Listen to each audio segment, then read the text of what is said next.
구약성경 창세기 44장 1절부터 5절까지 봅니다. 일기예보를 보면 서울하고 부산하고 날씨의 온도 차이가 평균 5도 또는 많으면 8도 정도 이렇게 차이가 나요. 여름에는 좀 더 시원하고 겨울에는 좀 더 따뜻하고. 그런데 서울과 부산을 이렇게 겨울에 왔다 갔다 하시는 사람들의 말을 들어보면 서울 날씨나 부산 날씨나 차이가 없대요. 왜냐면 똑같이 춥다는 거예요. 온도는 서울이 한 5도 정도 더 낮고, 그래도 이렇게 온도가 1도 떨어질 때마다 많이 다릅니다. 근데 한 5도 차이가 나는데도 서울에 있던 분이 부산하고 똑같이 춥대요. 왜 그럴까요? 부산 바람이 불어서 그래요. 바람이 불어서 체감 온도가 훨씬 낮습니다. 바람만 안 불어도 살겠다는 거죠. 네, 맞아요. 바람만 안 불어서 살아요.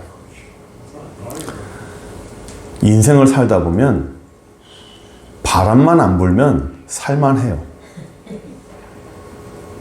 인생이 파도가 안 치고 바람만 안 불면 진짜 문제 없어요. 근데 자기 삶 가운데서 바람 안 부는 삶이 있나요? 파도 안 치는 삶이 있어요? 오늘 제목을 보시면 시험을 극복하는 3가지 원리인데, 오늘 주제가 시험이라는 거예요. 시험. 바람 불고 파도 치는 거예요. 인생에서 파도가 막 치고 내 인생에 바람이 막 불고, 그러면 그냥 있어도 추운데 바람이 불면 더 추워요. 그렇죠? 바람만 안 불면 견딜만 하다니까요. 네. 바람만 안 불면 견딜만 해요. 근데 바람이 부니까 추운 거예요. 우리의 삶에서도 파도만 안 치면 살만해요. 바람만 안 불면 정말 살만합니다. 근데 항상 파도가 쳐요. 항상 바람이 불어요. 그리고 바람도 아주 세게 불어요. 막 사람이 인생이 막 날아갈 치 않지 막 그렇게 불어요. 파도도 집채같이 사람을 이렇게 뒤집어 엎을 정도로 그런 파도들이 쳐요. 그러면 피할 수 없으면 그런 바람이 불고 그런 파도가 칠 때 어떻게 그거를 우리가 살아야 되느냐. 예수 믿으면 바람 안 불어요? 예수 믿으면 파도 안 쳐요? 예수 믿어도 바람 불고 파도 쳐요. 예수 믿어도 추워요. 예수 믿으면 이 패딩 안 입어도 돼요? 추워요. 예수 믿어도요, 춥습니다. 장갑 껴야 되고요, 모자 써야 돼요. 똑같이 추워요. 그러면 예수 믿는 사람들이 그런 파도 칠 때, 바람 불 때 그걸 어떻게 잘 견디냐, 이게 차이가 있는 거예요. 오늘 우리가 보려는 게 요셉이에요. 요셉. 요셉과 그의 형제들입니다. 요셉은 이 형제들하고 좀 달라요. 다른 형제들과 달리 이 아버지가 야곱이라는 사람인데 요셉을 너무 사랑했어요. 너무 사랑해서, 근데 세상에 안 사랑하는 아들이 있어요. 그런데 다른 아들과는 좀 달라요. 다른 형제들은 배다른 형제들입니다. 유독 요셉은 자기가 정말 좋아하는 아내의 아들이었어요. 이 아들이 태어나서 너무 좋아가지고요, 어떤 옷을 입혔냐면 성경에 보면 채색 옷을 입혔다고 그랬어요. 이 채색 옷이라 한번 제가 설명해 드렸는데, 우리는 상의를 입으면 요 상의에 이렇게 구멍이 뚫려 있죠? 손이 나올 수 있게끔. 이 구멍이 없어요. 구멍이 없는 옷이에요. 그러면 밥을 어떻게 먹을까요? 어떻게 씻죠? 옆에서 다 도와줘야 돼요. 밥을 먹여줘야 되고 씻겨줘야 되고 모든 거를 다 해줘야 돼요. 이게 소매가 없는 옷을 입는 사람은 왕, 왕족, 귀족들 이런 사람들만 입어요. 그게 채색 옷이에요. 그러니 요셉은 어릴 때부터 형제들은 나가서 노가다 하고 뭐 노동하고 양치고 뭐 그렇게 하는데 혼자서 집에서 귀족처럼 그렇게 사는 거예요. 형제들이 좋아할까요? 싫어하죠. 미워했어요. 그러니까 편애하는 걸 느끼니까 차별받는다 생각해가지고 요셉 그 아이를 어린아이 때 애굽, 그러니까 이집트에 몰래 노예로 팔아버렸습니다. 그리고 자기 아버지한테는 사막 광야에서 들짐승에게 잡아먹혔다 해가지고 피 묻은 옷을 갖다 줬어요. 그래서 아버지는 죽은 줄 알았죠? 요셉은 애굽에 이집트에 노예로 팔려갖고 노예로 있다가 또 뭐 성추행범으로 또 누명을 써가지고 감옥에 갔어요. 감옥에 갔다가 또 왕의 또 이 신임을 얻어가지고 또 우여곡절 끝에 총리가 됩니다. 애굽 이집트의 가장 높은 파라오라고 하는 그 왕 밑에 있는 그런 총리 대신이 돼요. 그렇게 있다가 지금의 이스라엘이죠. 이스라엘의 가나안에 있던 야곱과 그의 가족들이 살고 있는데 큰 가뭄이 왔어요. 뭐 원래 뭐 사막 광야인데 겨울에 비가 오는데 그 겨울에 비도 안 오는 거예요. 겨울에 비가 안 오면 파종을 못 해요. 몇 년 동안 이렇게 지내다 보니까 이제는 생존의 위협을 느꼈어요. 그래서 애굽에는 먹을 게 많다 해가지고 야곱과 그 형제들이 이 애굽의 이집트에 먹을 것을 구하러 오는 거예요. 구하러 딱 왔는데 누굴 만나냐면 요셉을 만난 거예요. 자기 형제 요셉을 만난 거예요. 어릴 때 노예로 팔아버렸던. 그러니까 어떤 사람이 그래요. 자기 동생인데 왜 못 알아보느냐. 성경학자들은 이렇게 얘기해요. 두 가지 얘기합니다. 너무 어릴 때 팔아버려서 성장하고 나서의 모습이 너무 달라서 몰라볼 수도 있을 것이다. 그리고 그 야곱의 그 배다른 형제, 배가 다르기 때문에 생김새가 전혀 다르겠죠. 그래서 아마 못 알아볼 수도 있다라고 얼굴이 변형이 돼서 못 알아볼 수 있다라고 한 가지 의혹을 내놨고 또 한 가지는 이집트의 파라오와 그의 귀족들은 얼굴에 화장을 합니다. 눈을 이렇게 귀하게 그려요. 그래서 아마 못 알아볼 수도 있었을 것이다 라고 이렇게 얘기를 합니다. 어쨌든 그의 형제들은 요셉을 못 알아봤어요. 그러니까 요셉은 이 형제들을 시험을 합니다. 테스트를 해요. 이 사람들이 그때 나를 팔아버렸는데 이것들을 한번 혼내줄까? 아니면 이 사람들이 그때랑 지금이랑 똑같나? 하고 테스트를 합니다. 오늘 이 시험이 그러거예요. 오늘 그 내용이요. 요셉이 그 형제들을 테스트하고 시험하는 그런 과정이에요. 1절에서 3절 한번 볼까요? 1절 3절 보시면 요셉이 그의 집 청지기에게 명하이르되 양식을 각자 자루에 운반할 수 만큼 채우고 각자의 돈을 그 자루에 넣고 내 잔 곧 은잔을 청년 자루에 넣고 그 양식 값도 넣으라 하며 그가 요셉의 명령대로 아침에 밝을 때까지 사람들 그 나귀를 보냅니다. 그러니까 요셉 이 형제들이 애굽에 와서 식량을 다 챙기고 사고 자기 아버지 집 이스라엘로 돌아가려고 가는데 요셉 총리가 그 사람들을 몰래 제일 막내 베냐민이라고 하는 그 동생 그 자루에다가 자기의 은잔을 집어넣는 거예요. 몰래. 그리고 누명을 씌우는 겁니다. 4절 한번 볼까요? 막내 베냐민 자기의 동생이죠. 베냐민이라고 하는 그런 그 사람 개인 자루에다가 가방에다가 요셉의 은잔을 딱 집어넣고 그의 신하들이 쫓아가서 잡아버립니다. 그들이 성읍에 나가 멀리 가기 전에 요셉이 청지기에게 이르되 일어나 그 사람들의 뒤를 따라가서 그들에게 이르기를 너희가 어찌하여 선을 악으로 갚느냐? 왜 훔쳐가느냐죠. 우리가 너희를 잘 대해줬고 잘 먹여줬고 음식도 쌀도 많이 줬는데 왜 감사하면 그냥 감사해야지 왜 너희들을 잘 대접해준 총리의 가장 사랑하고 아끼는 그 은잔을 뺏어서 훔쳐갔느냐? 형제들은 알까요? 모를까요? 전혀 모르는 내용이에요. 무슨 말이냐?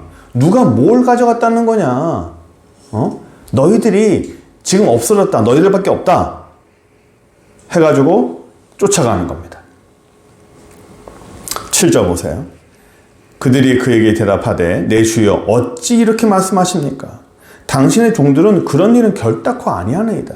우리는 그런 사람들이 아니에요. 근데 왜 우리에게 그렇게 자꾸만 누명을 씌웁니까? 우리는 그런 거 알지도 못하고 집어넣은 적도 없습니다. 환장할 일이죠. 그래서 한번 보자 해가지고 11절 12절 보세요. 그들이 각각 모든 형제들이 급히 자루를 땅에 내려놓고, 그러니까 개인 가방이에요. 개인 가방을 땅에 내려놓고 자루를 각자 가방을 딱 푸니까 그가 나이 많은 자부터 제일 큰 형부터 시작해서 나이 적은 자까지 제일 막내 베냐민까지 조사함에 그 잔이 제일 막내 베냐민 자루에서 발견된지라. 그럼 누가 훔친 게 된 거예요? 베냐민이라는 아이가 훔친 게 된 거예요. 그럼 베냐민은 그 사실을 알아요, 몰라요? 몰라요. 내 가방에 이게 왜 있는 거야? 음식 담고 뭐 담을 때 내가 분명히 담아가지고 내가 분명히 잠갔는데 내가 든 건데 왜 내가 모르는 게 들어가 있지? 사람들은, 형제들도 왜 네 가방에 그 요셉의 은잔이 있냐고 형제들이 물어보는 거예요. 베냐민은 막내는 나 모른다고. 이건 내가 집어넣은 거 아니라고. 그 옆에 있는 신하들은요, 더 다그칩니다. 어린 것이 벌써부터 나쁜 습관을 배워가지고 좋은 은혜를 베풀었으면 감사할 줄 알아야지 어린 나이에 벌써 이렇게 도둑질한다고 막 뭐라 합니다. 베냐민은 어린 나이에 황당하고 억울하겠죠. 아마 막 울었을 거예요. 나 아니라고. 나 절대 그렇지 않다고. 다 끌려옵니다. 전부 끌려와가지고 17절 보세요.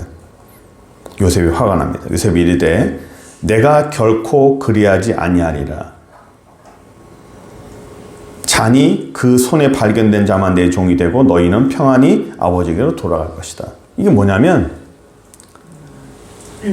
우리가 다 뭐 갚고 우리가 종이 되고 우린 절대 그렇지 않겠습니다. 뭐 하니까 요셉이 뭐라고 말하냐면 그 잔이 발견된 범인만 잡아가지고 내가 노예로 삼을 거다. 그 대가로. 나머지는 너희들 그냥 가. 너희들은 죄 없으니까. 나는 범인만 잡으면 돼. 해가지고 요셉이 베냐민에게 죄를 뒤집어 씌운 거예요. 그 잔은 누가 넣었죠? 요셉이 시켜서 넣었어요. 형제들은 아무도 모릅니다. 정작 당사자인 베냐민은요, 환장할 일이에요. 내가 아무것도 모르는 일인데, 나는 전혀 모르는 일인데 내 가방 안에 은으로 만든 귀한 잔이 내 가방 안에 들어온 거예요. 난 집어넣은 적이 없는데, 난 정말 그런 적이 없다고. 난 정말 그런 적이 없어. 얼마나 억울해. 막 울고 뭐 가슴을 찢고 막 난리 났을까. 발버둥 치고. 난 그런 적이 없다고. 믿어요, 안 믿어요? 못 믿어요. 모든 거는 증거가 있는 거예요, 증거가. 그러면 이 은잔이 날라서 그 가방에 들어갔겠느냐? 지가 걸어서 들어갔겠느냐? 네가 집어넣지 않았으면 그 은잔이 어떻게 네 가방 안에 들어가 있느냐? 이렇게 얘기할 수 있는 거 아니에요. 아마 형제들도 의심했을 거예요. 배달은 형제니까 네가 이 착하게 어리다고 봤더니 손버릇이 못되네 라고 형제들이 얘기할 수도 있어요. 하지만 그래도 형제들이 조금 봐주겠죠? 그런데 애굽에 있는 신하들은 그렇지 않아요. 아예 베냐민을 범죄인으로 취급하고 단정을 졌습니다. 이거는 베냐민은 범인이에요. 아무리 지가 뭐라 하든 뭐 변호를 대나든 뭐든 소용없어요. 그냥 범인이에요. 베냐민 입장에서는 상당히 억울한 거예요.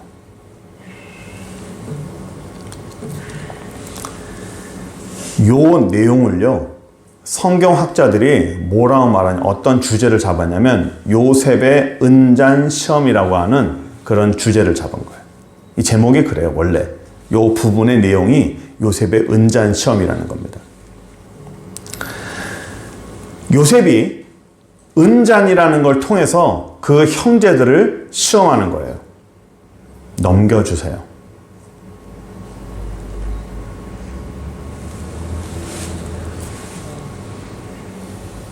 이 시험이 나오는데, 이 시험이라는 것이 이제 성경에서는요, 3가지 내용으로 나와요.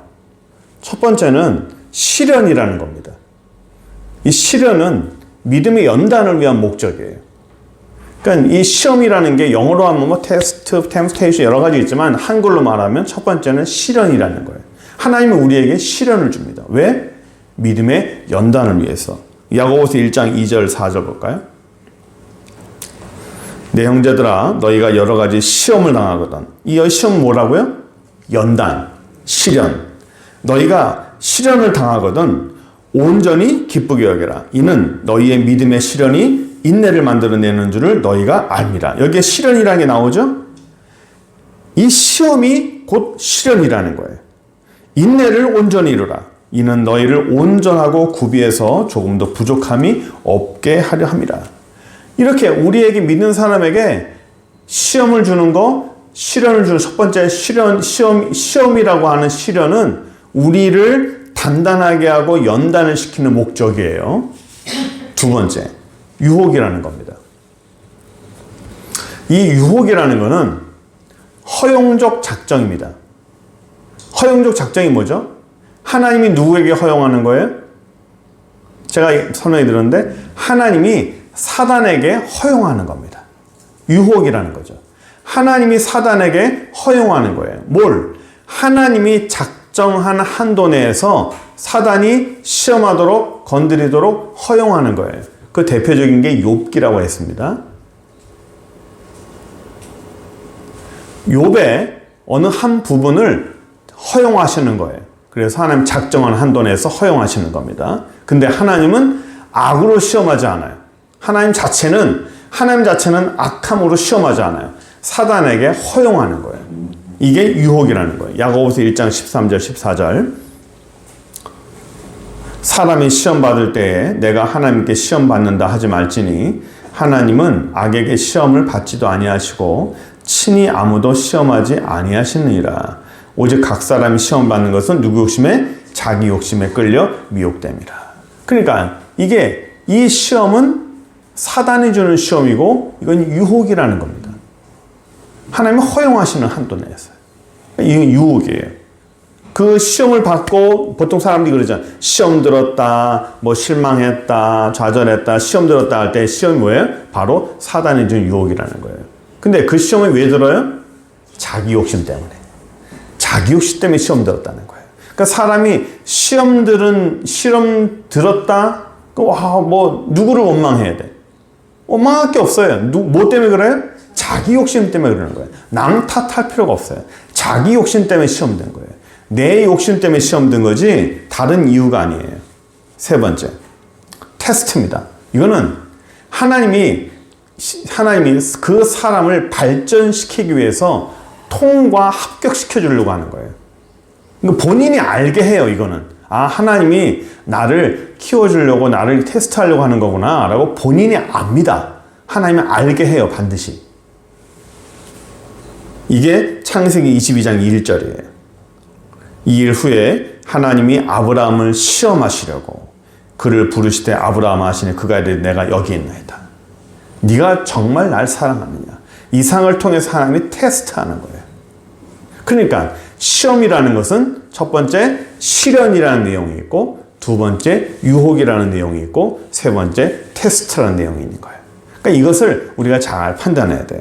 그래서 이런 시험들의 내가 세 가지 내용이 있는데 우리가 인생을 통해서 이런 바람 불고 파도 치는 이런 시험의 이 모든 것을 우리가 바라보고 해석할 줄 알아야 돼요. 그런 영적인 그런 원리들이 있어요. 세 가지가 있는데 첫 번째 볼까요? 시험이 오면 잘못 없어도 시험 당한다는 거예요.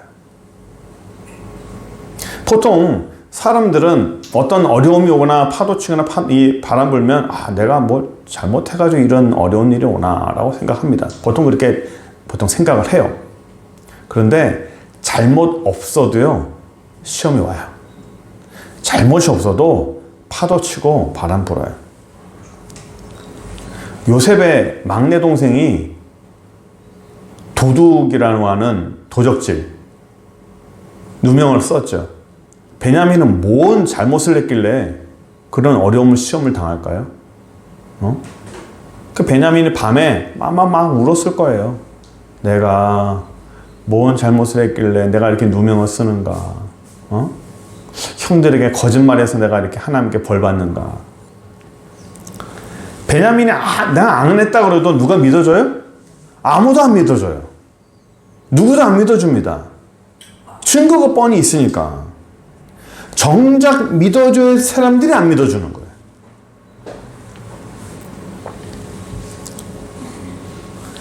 난 범인이 아니라고 암만 말해도 아무도 안 믿어주니까. 자기가 범인이 아니라는 걸 누가 증명해야 돼요? 본인이 증명해야 돼요. 본인이. 내가 범인이 아니라는 걸 본인이 증명해야 돼요. 어떻게 증명할 거예요? 방법이 없죠. 뭐 CCTV가 있나 뭐가 있나. 제일 억울한 게 바로 이 베냐민인 거예요.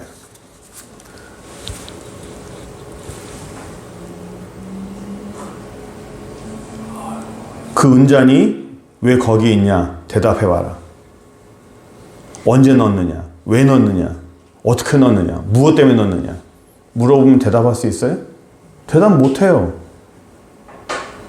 왜 말이 없느냐? 네가 도둑질 해놓고 왜 말이 없느냐? 할 말이 없잖아요. 뭐라 말할 거예요? 언제 훔쳤냐? 말 못하죠. 왜 훔쳤냐?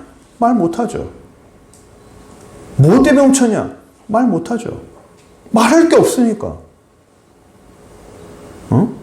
그 사람들이 뭐라 말할까요? 저놈은 잘못해놓고도 반성을 안 한다고 사람들은 더 얘기하죠. 반성이 없어, 반성이. 하고 더 나쁜 사람으로 몰아갑니다. 환장한 일이에요. 살면서 사람들이 상처받는 게 누명 쓰는 거예요. 억울한 일 당하는 겁니다. 얼마나 억울할까요? 요셉은 안 그랬을까요? 요셉도 그랬어요. 요셉도 그 주인의 집에서 종으로 있을 때 성추행범으로 몰렸어요. 감옥 갔습니다. 성추행을 누가 했어요? 그 주인. 본인이 암만 얘기해도 누가 믿어줘요? 아무도 안 믿어줘요. 우리가요, 인생을 살면서 잘못해야만 시험 당하는 게 아니에요. 잘못이 없어도요, 시험 당하고 시련이 와요. 그런 파도가 칩니다. 다윗 왕이 있죠. 다윗은 하나님이 선택을 받아가지고 다윗 머리 위에 왕으로서의 기름 부음 받는 그 순간부터 그 인생이 바뀌집니다. 승승장구하는 게 아니라요. 그때부터 다윗은 사울에게 쫓기는 인생 되고 생명의 위협을 당하면서 어디서 사는 줄 아세요? 광야 사막에서 살아요. 맨날 도망 다니면서 거지처럼 삽니다. 언제? 젊은 평생, 사춘기, 젊은 날, 온 시절을요, 그 온 젊은 시절을 광야에서 도망자 인생을 삽니다.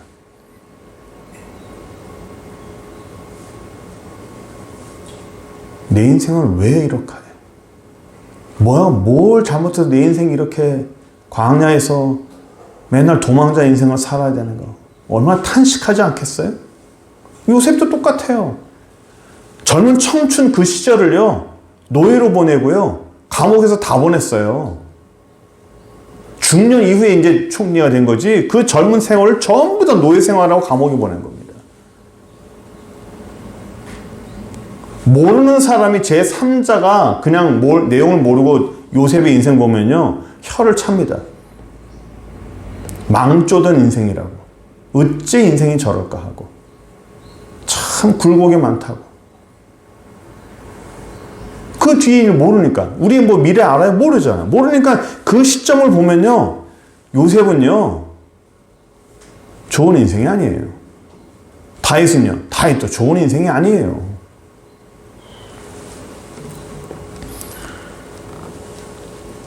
왜 그렇게 젊은 날을 고생하고 그렇게 힘들게 핍박받아 살아야 됩니까? 뭔 잘못을 했다고? 아니에요. 잘못한다고 시험 당하는 거 아니에요. 어떤 사람들이 이렇게 얘기해요. 기도 열심히 하고 기도 많이 하면 시험이 안 온다고. 기도 많이 하면 시험 안 와요? No, 아니에요. 성령 충만하면 시험 안 와요? 아닙니다. 예수 잘 믿어도 시험 오고요. 성령 충만해도 시험 와요. 예배 잘 들으면 시험 안 와요? 어려운 일 없어요? No, 천만의 말씀입니다. 예수님은요, 40일 금식하고 난 다음에 뭐 했어요? 40일을 금식하고 난 다음에 사단의 시험 받았어요. 그 정도 기도하면 시험 안 와야죠. 그죠? 기도하고 하나님 앞에 더 사랑받으면요, 그만큼의 시험이 또 와요. 축복이 있으면, 하나님의 능력이 있으면 사단은 얼씬도 못해요? 아니에요. 축복이 많으면 많을수록 사단의 시험도 그만큼 더 커요. 지금 여러분 날씨가 흐리거든요. 날씨가 흐린데 흐린 날 밖에 나가면 특징이 뭐냐면 자기의 그림자가 안 보여요. 내 그림자가 안 보입니다. 그림자는 언제 보이는 줄 아세요? 햇빛이 강할수록 보여요.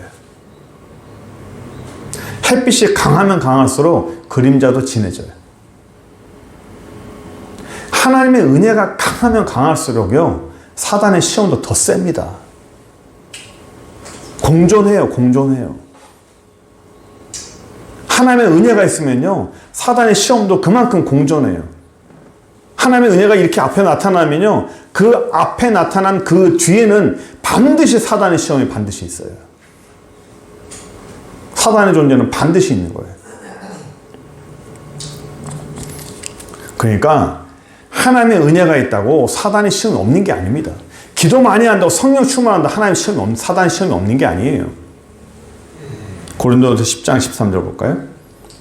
사람이 감당할 시험 밖에는 너희에게 당한 것이 없나니 오직 하나님 미쁘사 너희가 감당하지 못할 시험 당함 허락지 아니하시고 시험 당할 쯤에 또한 피할 길을 내서 너희로 능히 감당하게 하시니라.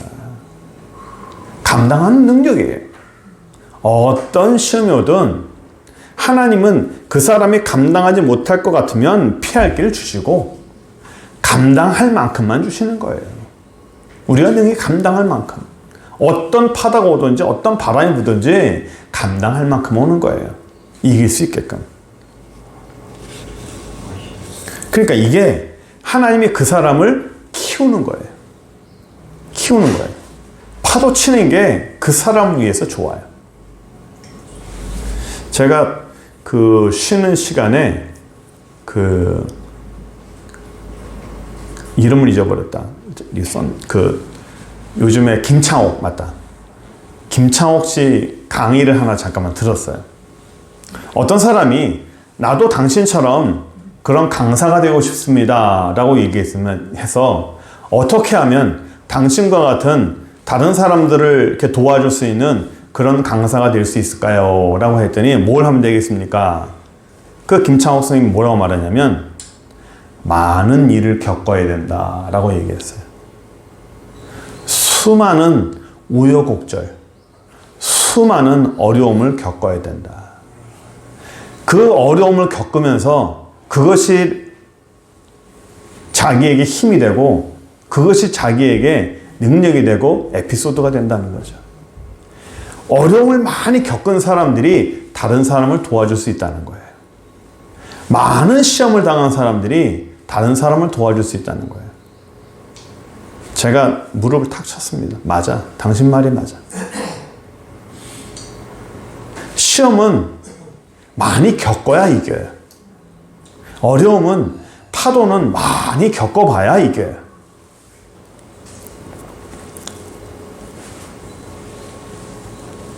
두 번째, 이 시험에 대해서. 시험은요, 저주가 아니에요. 어떤 사람은 시험 당하면 내가 벌 받는 것 같아. 저주 받는 것 같아. 벌이나 저주가 아닙니다.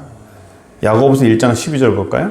네, 보면 시험을 참는 자는 뭐가 있어요? 복이 있다. 시험을 참는 자는 복이 있다는 말이에요. 시험이 없는 자가 복이 있는 게 아니에요.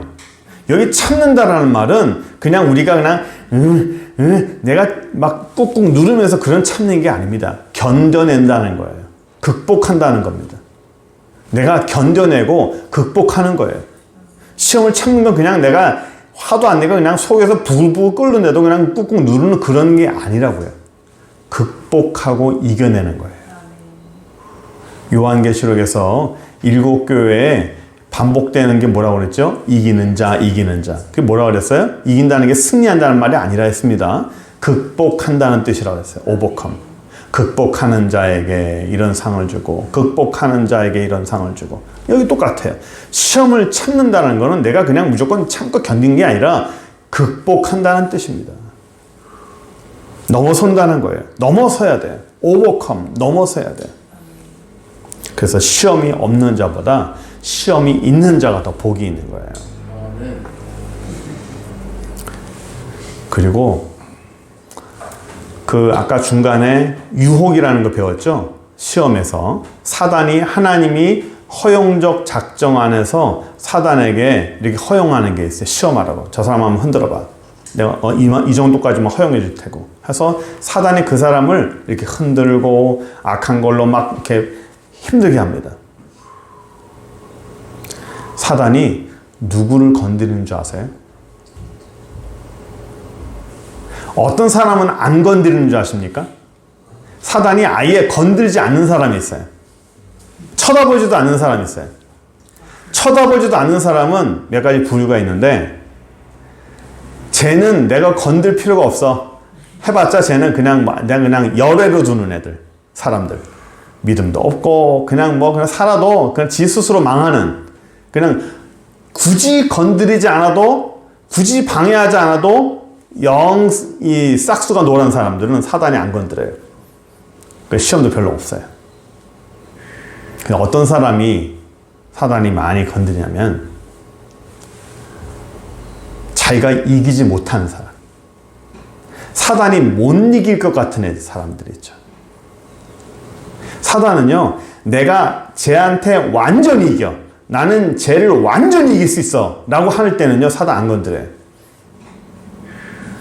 나는 너한테 완전히 승리했어 하면요, 사단은 갑니다. 승리 만세하면요, 절대 그 사람 안 건드려요. 근데 그 사람이 일어나고 뭔가 자기가 이길 수 없음을 딱 느껴버리면, 이길 수 없다는 걸 알게 되면 그다음부터 건들기 시작해요. 그다음부터 쓰러뜨리기 시작하고 그다음부터 방해하기 시작합니다. 왜요? 자기가 못 이기니까. 그거를 못 견디는 거예요. 내가 못 이기는 건 못 견디는 겁니다. 우리나라 제가 한번 말씀드렸지만 우리나라 속담에 못 먹는 건 뭐 한다고요? 찔러나 본다고. 이게 사단을 아주 잘 설명하는 거예요. 못 먹는 건 찔러보는 거예요. 못 먹을 바에는 내가 못 이길 바에는 내가 찔러보기라고 한다는 거죠. 계속 찌르는 거예요. 누가? 사단이. 왜? 못 이기니까. 내가 못 이기니까 자꾸 찌르는 거예요. 사단이 자꾸만 나를 방해하는 것 같아요? 걔가 날 두려워하는 거예요. 사단이 날 두려워하는 거예요. 사단이 날 두려워하기 때문에 나를 찌르는 거예요. 나를 아예 만만해 봤으면요, 건들지도 않아요. 사단이 나를 아주 쉽게 보고 나를 완전히 이긴다고 생각하면 사단은 안 건드립니다. 못 이기니까 건드리는 거예요. 자기가 승리하지 못하니까 건드리는 거예요. 왜 승리하지 못해요? 그 사람은 못 이겨요. 근데 그 안에 있는 예수가 있기 때문에 못 이기는 겁니다. 못 가져가는 거예요. 그러니까 어떻게든 찔러보고 망치려고 하는 거예요. 사단은 도전합니다. 덤벼요, 자꾸만. 자꾸 덤벼요. 못 이길 거 알면서도 덤빕니다. 그게 사단의 특징이에요. 그러니까 사단이 나한테 자꾸 덤비는 것 같아. 사단이 자꾸 나한테 방해하는 것 같아. 라고 느끼면 이것들이 나를 불안하게 생각하는구나. 이것들이 내 존재를 되게 두려워하는구나 생각하면 돼요. 세 번째, 시험은 축복의 전주곡이라는 거예요. 없어요? 창세기 44장 33절 보시면 이제 주의 종으로 아이를 대신에 머물러 있어 내 주의 종이 되게 하시고 그 아이는 형제들과 함께 올래 보냈어. 요셉이 형제들을 시험해가지고 이 사람들이 변했나 테스트하는 거예요. 테스트하다가 제일 큰 형인 유다가 막내 베냐민 내가 종으로 할게요.